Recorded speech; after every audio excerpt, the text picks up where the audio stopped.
I mean, this is why a lot of people feel betrayed, right? He ran on no more wars and these stupid, senseless wars, and then we have one that we can't even really clearly define why we did it. So Joe Rogan just delivered a scathing critique of Trump's Iran war, and it signals a massive fracture in Trump's coalition.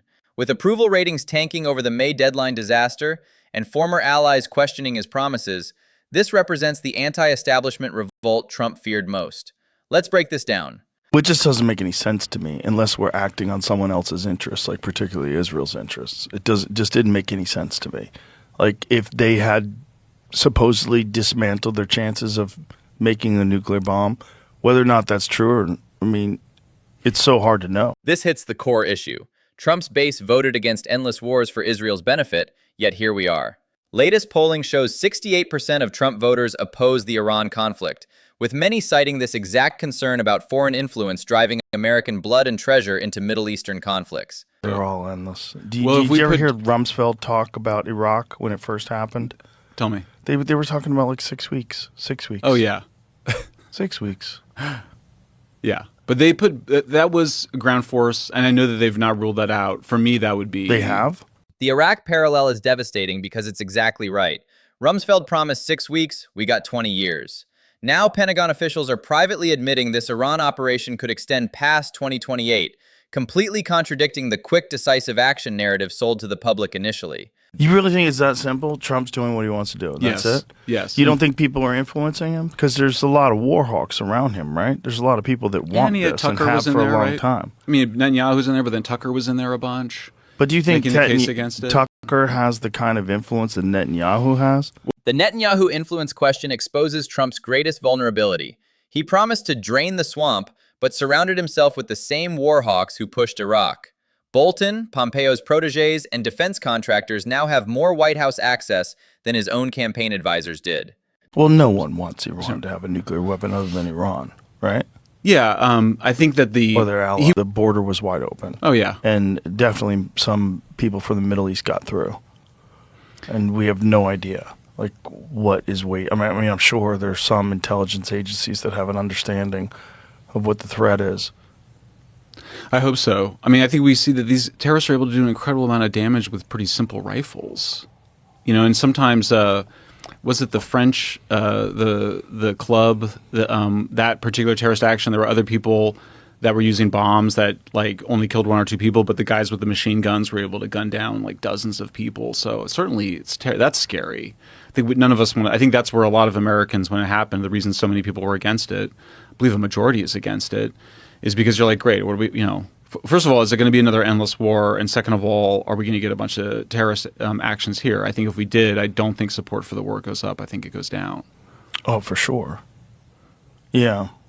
I mean, it's just such a I mean, the whole situation internationally has been so tense already with what's going on in Gaza, with what's going on in Ukraine. It's like, and to add this to the pile, it's like, I mean, it genuinely feels like there's a real possibility that we might be entering World War III. War fatigue is real. Americans are watching Ukraine drag on, Gaza escalating, and now Iran. Gallup shows support for military intervention at historic lows, 31%. People voted for Trump to end conflicts, not add a third simultaneous theater that could trigger global warfare. Because people were fed up with what had gone on in the last 4 years. And I think the open border was the biggest one. I mean, it was one of the biggest ones because people just felt hopeless. Like, this is crazy. Like, what you're doing, you're letting in what's equivalent, at least, if you're just being charitable, it's 10 million people. It was huge. If you're just being conservative, it's 10 times Austin. You let 10 Austins in 4 years of people who you have no idea who they are. The political irony is staggering. Voters wanted border security and got Iran bombing campaigns instead. Trump's own 2024 exit polls showed immigration as the top issue for 78% of his supporters. Now those same people are questioning why Tehran matters more than Texas. Well, the homeless thing is nuts because the homeless thing is just a scam. And we know that basically because of California. Like California, what's happened with the whole homeless budget is so insane. and that they vetoed audits of these budgets. There's been $24 billion spent. No one knows where it went. There's no accountability. And then the homeless situation increases. The California homeless scam perfectly parallels war spending. $24 billion disappeared with zero accountability, just like the $2 trillion Afghanistan debacle. Both represent the same corrupt government model that promises solutions while enriching contractors and bureaucrats instead of solving problems. With the amount of waste and fraud, why would you? You don't think there should be some accountability to how much fucking waste and fraud that has been clearly demonstrated? Like the solution is just give more money. Oh, and they can do it because they have it. So what? You just give more money, and now it's $30 billion goes to homeless with no accountability. Like, what are you saying? Like, where do you think this money's going to go? Where it's actually going to help people and affect things in a positive way? There's been no indication that that's the case. That the real problem is they just haven't had enough money from the billionaires. That's fucking ludicrous. That idea is ludicrous. It's such a lazy, intellectually lazy way of framing this whole discussion. That's saying, oh, they don't want to pay their fair share. Fuck you. That's not what's going on here.